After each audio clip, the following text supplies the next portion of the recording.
That sure sounds like Mr. Thompson. If he was standing here, I imagine he'd remind us of how we're all one big, happy Spacer's Choice family. In Mr. Thompson's eyes, those deserters are still part of the Spacer's Choice family. The family must work together in order to survive. I hate to say it, but I think Mr. Thompson's got a point. Unless those deserters come back, Edgewater's as good as dead. Cutting off their power might be the only way. Miss McDevitt's built something beautiful. Somehow, she's talked the ground into giving life again. It's plain to see she's made the Vale a better place. Fed the hungry, tended the sick. Gave a home to those that had none. But Miss McDevitt delights in Edgewater's suffering. She wants to hurt the town. Do you really want to be party to that kind of hatred? Sorry, I didn't mean to babble on like that. I felt like I had to say something. Really? I mean, wow. Thanks. No one's ever told me those words in that order.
Yeah.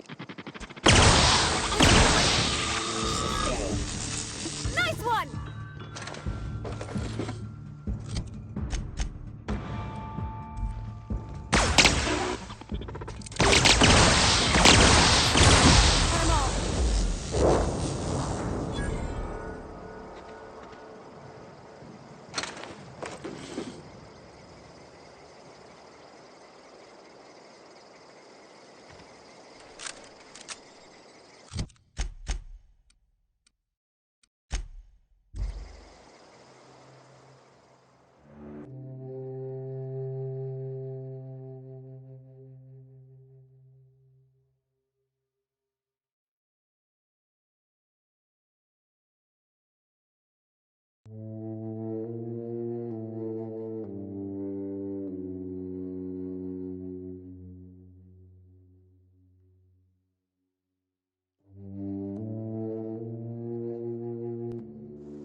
Oh, that's Thomas. He used to follow me around before he left the cannery. That's the thing about growing old. Your eyes start to fail. Elsewise, I would have seen you for the snake that you are, chopped you into pieces and roasted you on a spit. This is all you're doing. Cutting off my power, killing off my garden. Without refrigeration, my food will spoil, and my flock will starve. I want to ask you this in private, away from the eyes of my flock, so they do not see me lose my temper. Tell me, why did you do it?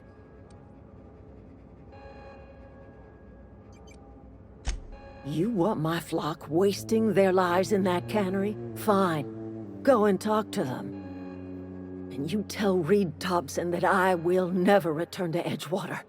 I would rather die among my flowers than live under his management. You offering to cross Reed off, huh? This some sort of twisted reparation for what you've done? Or you just looking for a chance to sow some chaos? Kill Reed if you must, or talk him into leaving if you can. He and I are not sharing the same four walls together.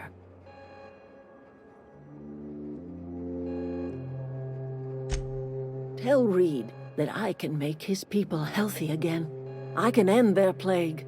Start a new garden right in the cannery. 3 square meals for every man and woman in Edgewater. Tell him how I've made the Vale bloom again. The soil has whispered its secrets to me, and I alone know how to breathe life back into the earth. The secret is human corpses. I've been grinding them up in my fertilizer for years. Marauder, worker, don't matter much to me. The human body is rich with nutrients.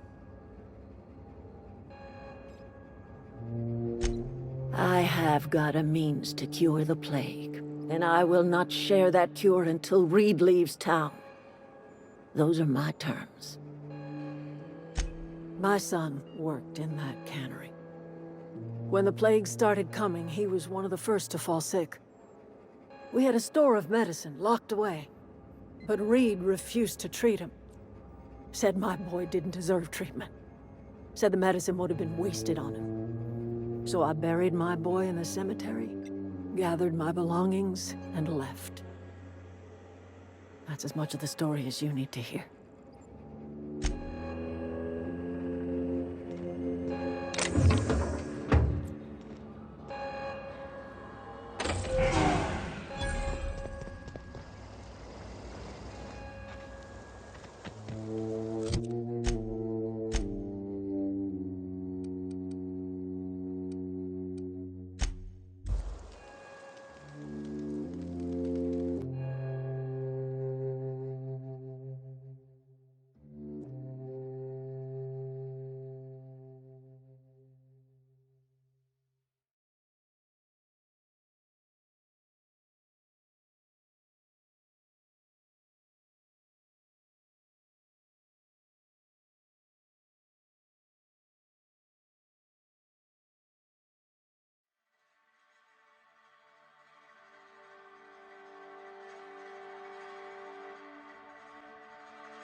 This is a fine day, friend.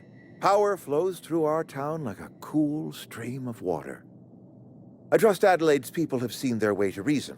So, when can I expect them back at their posts? Then we are at an impasse. Stewardship over this town has been entrusted to me by Spacer's Choice. I am not perfect. I have made my share of mistakes, but I have done my best for this town.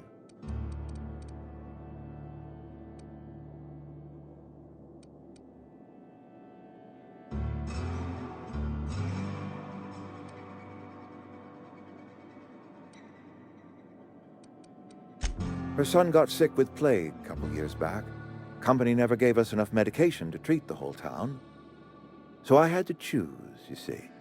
Adelaide's child, or someone else's. She's never forgiven me. I don't expect she ever will.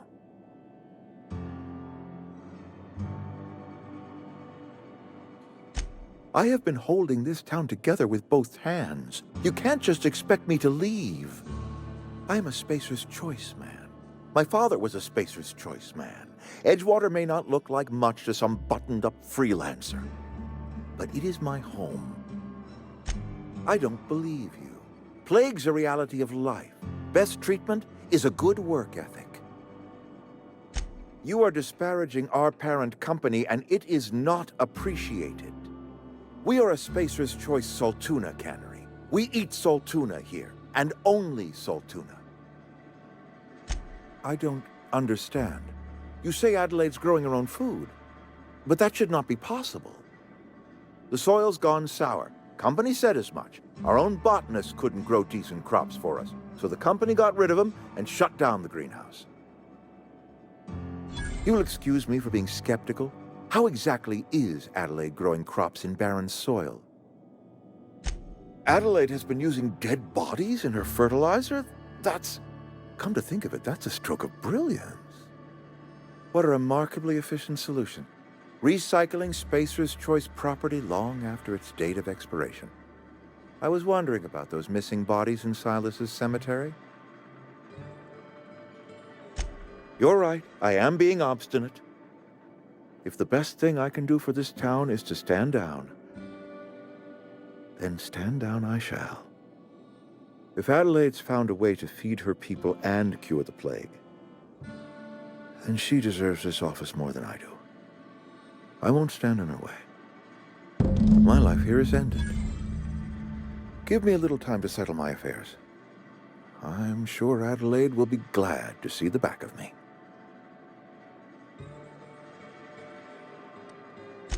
I have always tried to do right by my town.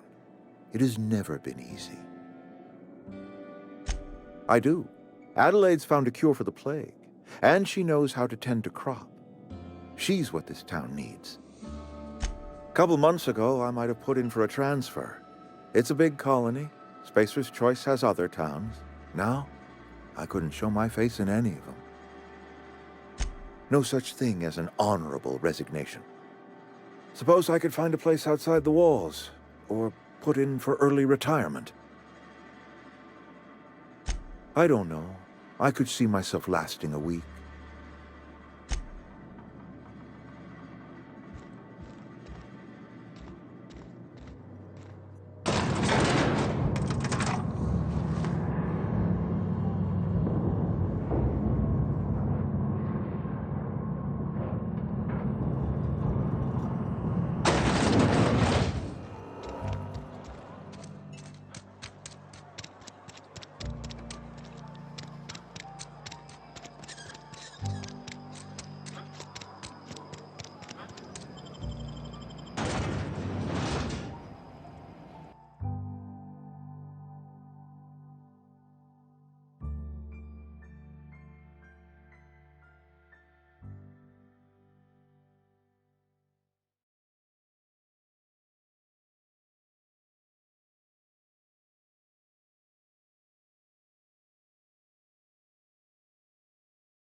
Never seen the Vale lit up like this before. Bang up work, soldier. You're a credit to your uniform. Oh, well, that reminds me. Gotta look into getting us a uniform. So this is it, then. The key to humanity's victory over the mechanical hordes. I would reward you with the gratitude of the Resistance, but I'm guessing you want something tactile. So here's a couple of bits for your trouble. And a little something to remember me by.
Look at that. The snake's come back. I never thought I'd see the day that Reed Thompson abandoned his post. Suppose we all have a breaking point. Suppose it's time our flock made our way back to Edgewater. We must tend to what remains of the town and carry on with our lives as best we may. You're vexing to me, you know? Injuring us with one hand, helping us with the other. Here, I'm giving you something to leave us be. It's a ransom, you understand, not a reward.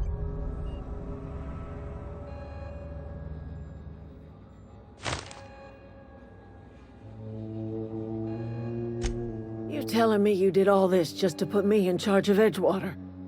Stranger, you are some kind of twisted. I might turn that old cannery into a garden. Got ourselves a whole cemetery bursting with bodies. I need some time to gather my personals. Long walk back to Edgewater. Got a considerable burden to carry.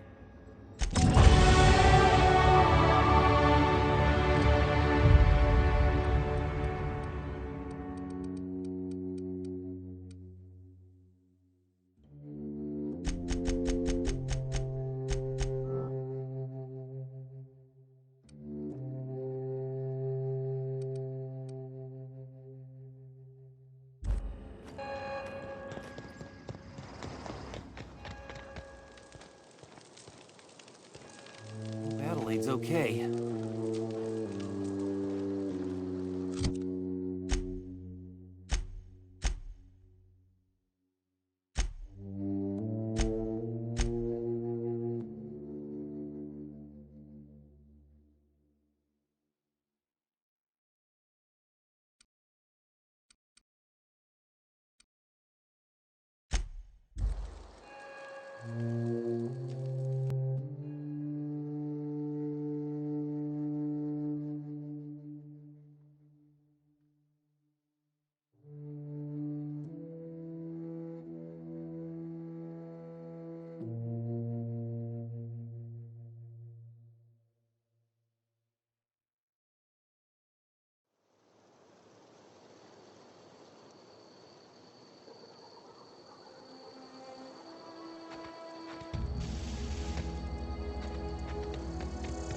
Is this your ship?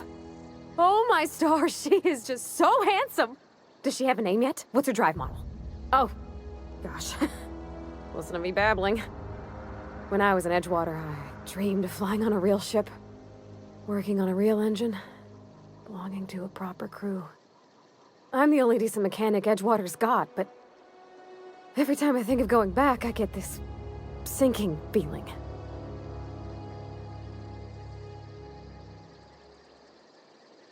Oh, it's kind of you to say that. And you're right. I wasn't happy. I want to ask you something, and you can say no. But can I come with you? I could tend to your engine. I know my G-valves for my catalyzers, and I can keep your ship singing.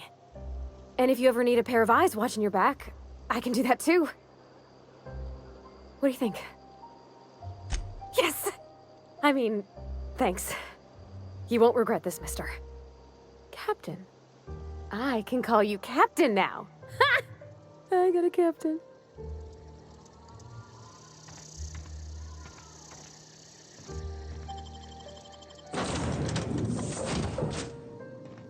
Well, I certainly am looking forward to flying on a ship named the Unreliable. I'll just head upstairs and claim a room.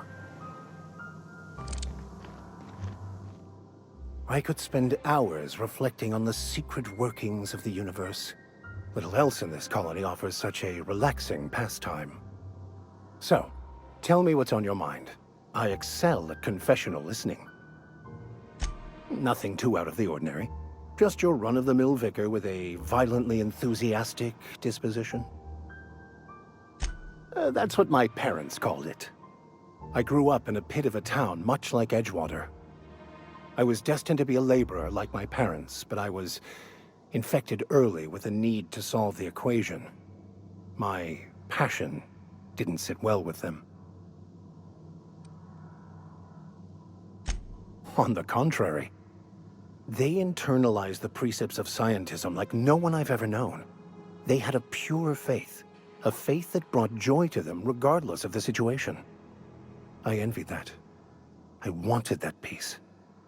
I thought if I became a vicar, I could find it. Or at the very least, find out why I lacked it.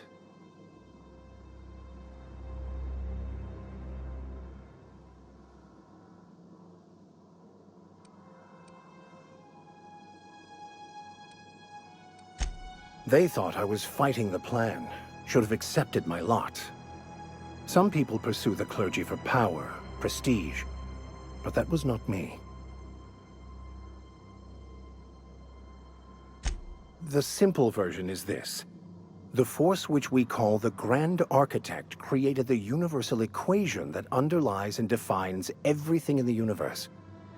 Everything flows from the equation, or in layman's terms, the grand plan.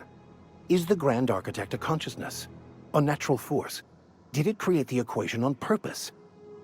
The answers to these questions don't really matter. The equation, the plan, is all that matters.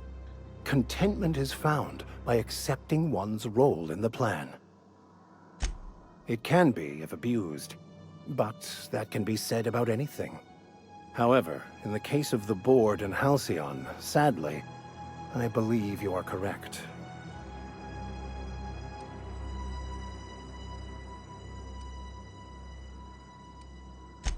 I've been thinking on that. There's a former infamous philosopher scholar who fled Terra 2 some years ago. He's an expert on Bakonu. He's also who told me of the journal's presence in Emerald Vale. If anyone in this colony could translate that book, it would be him. That's a good question. We should start on the Groundbreaker. It's where I'd go if I wanted to get off Terra 2. Great place to pick up a ride to Hephaestus, Scylla, even Monarch. All I need is access to a data cartridge from the security terminal. Their easily hackable system keeps a registry of all crew manifests for both arrivals and departures.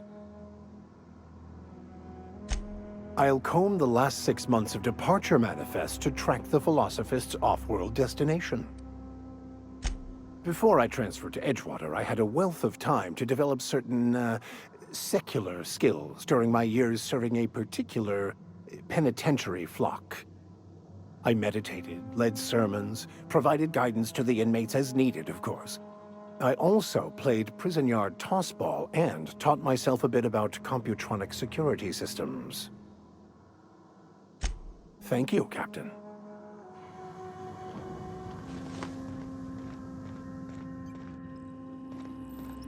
Captain, I have detected that Edgewater's power supply is now optimal. I applaud your willingness to invest your time in the local community. What can I do for you, Captain? Do you know how to install a power regulator? Outstanding, Captain. Your aptitude for engineering will prove invaluable in the event of another catastrophic engine failure. Our engine room is located behind you. Across the cargo bay, up the ladders.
What can I do for you, Captain? All systems are operating within acceptable parameters. I am prepared to bring the unreliable into low-altitude orbit. This should prove an adequate test of our flight capabilities.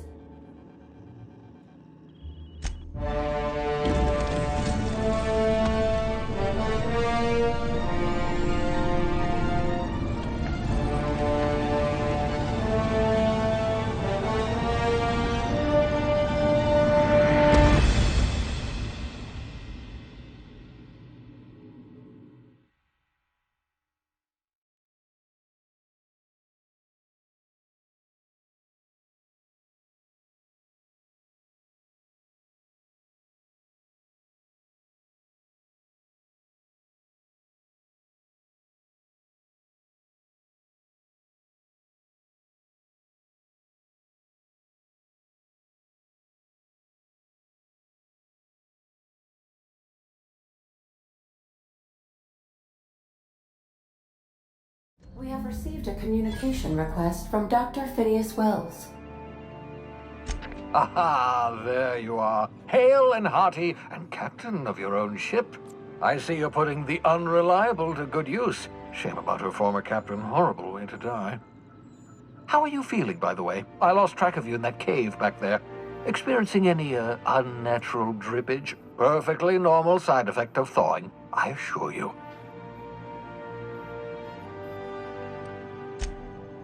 Oh, that, yes, that's probably permanent. I wouldn't worry about it, though. I'm sure you're fine.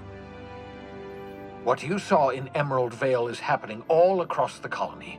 Food shortages, lack of supplies, and basic necessities. We're dying. The chairman, the minister, and all their lackeys on the board are to blame. The Hope has some of the brightest minds Earth ever sent us. If we can revive the Hope's colonists, they can help us undo the board's mistakes. They can help us set things right. You need to get to Stellar Bay on Monarch. I have contacts there. They'll help me, help us, find the chemicals to revive your fellow colonists. Gladys Kelly, lovely woman, runs a cozy little black marketing outfit on the Groundbreaker. She can get you a nav key to land on Stellar Bay. Excellent. I'll send her a wireless. Let her know you're coming. By the way, I gave Captain Hawthorne a disguise apparatus of my own design, cutting-edge technology, years ahead of its time. I call it the Holographic Shroud. I'm sure it will prove remarkably useful to you. You'll find it in the captain's quarters. Excellent. I'll contact you once you've found a way to get to Stellar Bay. If you have any questions, come see me in my lab. And remember, don't trust the board. They'll try to win you over with promises of wealth and power, but it's a lie. The board's only interested in filling their own pockets. If we don't put a stop to them, they're going to run this colony to the ground. Transmission ended. If you are ready to depart, please select a destination on your navigation terminal.